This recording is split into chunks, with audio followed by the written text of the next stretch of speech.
사태 관련 소식 계속 전해드립니다. 침묵하던 윤석열 대통령이 대국민 담화를 통해 비상기업의 당위성을 거듭 주장했습니다. 국정 마비, 국헌 문란 세력은 바로 거대 야당이라고 지목했습니다. 또 선관위의 전산 시스템 문제를 언급하면서 국방장관에게 점검을 지시했다고 말했습니다. 정세배 기자입니다. 닷새 만에 이뤄진 약 30분 분량의 대국민 담화. 윤석열 대통령은 거대 야당이야말로 국헌 문란 세력이라고 비판했습니다.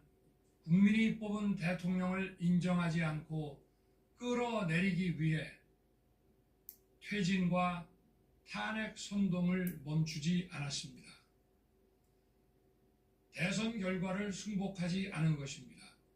감사원장, 검사 탄핵에 이은 판사 겁박에 범죄자가 자기 자신에게 면죄부를 주는 방탄 입법까지 밀어붙이고 있다고 말했습니다.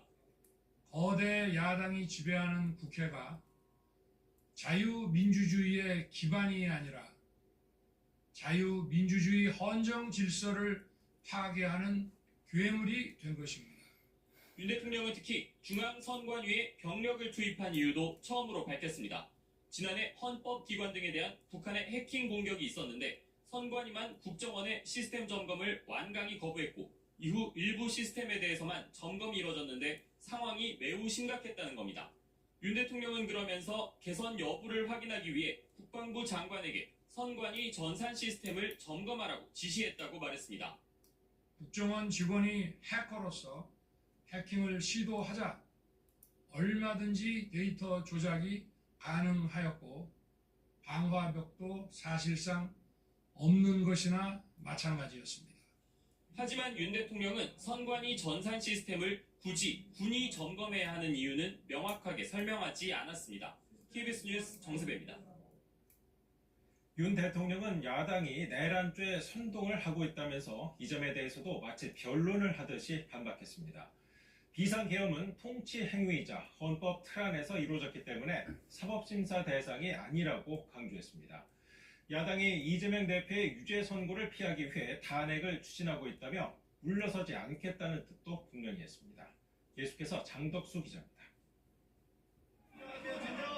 윤석열 대통령은 비상계엄 선포를 헌법적 결단이자 통치행위로 규정했습니다. 대통령의 비상계엄 선포권 행사는 사명권 행사, 외교권 행사와 같은 사법심사의 대상이 되지 않는 통치행위입니다. 동시에 계엄 전 과정이 헌법 틀 안에서 이루어졌다고 강조했습니다. 질서 유지에 필요한 소수의 실무장하지 않은 병력만 투입됐고 국회의 계엄 해제 의결 이후 즉각 철수를 지시했다는 겁니다.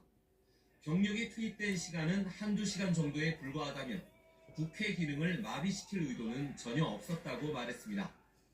국회 기능을 마비시키려 했다면 평일이 아닌 주말을 기해서 계엄을 발동했을 것입니다.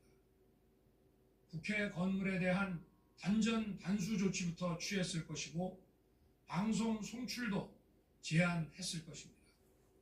야당이 내란죄 선동으로 자신을 끌어내리려 하고 있다며 이재명 대표의 유죄 선고를 피하고 조기 대선을 치르려는 것이라고 주장했습니다.